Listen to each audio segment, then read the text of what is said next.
Helo, Aeron, Pughe dwi, un o 3 brawd sydd yn ffermio yma yn Aeron ger Machynlleth yn y mynyddoedd. Mai ffermio dim prif peth ni, da ni wedi arallgyfeirio dipyn dros y blynyddoedd o weldio i adeiladu ac yn trio wneud unrhyw beth i ddod â i gadw'r blaidd o'r drws, fel maen nhw'n dweud.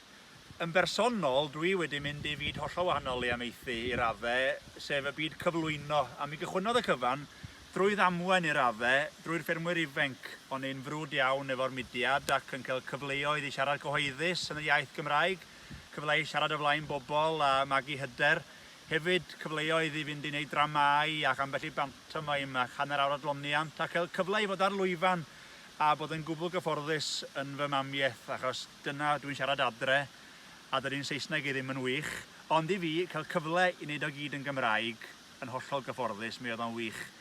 Ac yn sgil hynny wedyn, mi ddoth yna gyfleoedd i fynd i wneud chydig i S4C fel cyflwynydd. Sioe fawr o'n un o'r prif bethau, cyflwyno o'r sioe yn freuddwyd wedi bod gynnau, yn ddyn sioe i'r carn ers y cryd, a cael cyfle i gyflwyno i'r bobl llai ffodus oedd adre fel nain a taid, a cael modd i fyw yn fy mamiaeth. A hefyd sawl cyfres arall, ges i gyflwyno'r siambr, cyfres danddaearol yn Blaenau Ffestiniog, hefyd sawl peth ambell i gamio mewn cyfresu fel Bwrddi 3, adre, am ddrama ac yn y blaen. Mae yna restr hir yn anffodus i'r rai sydd ddim yn hoff ohona ar y sgrin.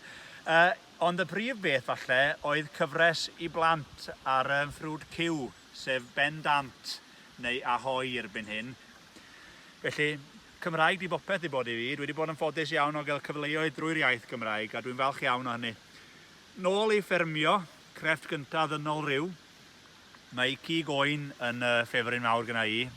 Dwi'n ffermio wyn a dwi'n hoff iawn o'i bita nhw hefyd. Ond dwi'n teimlo bod yna'n dal lle i fynd o ran hyrwyddo. Dim yr oen yn gyfan falle, ond o ran y prydau bwyd sydd yn bosib allan o oen. Mae'r pen yn un ochr a'r gymffon yn y pen yma, ond beth sydd yn y canol a be allwch chi wneud fel prydau bwyd efo wahanol ddarnau o'r oen.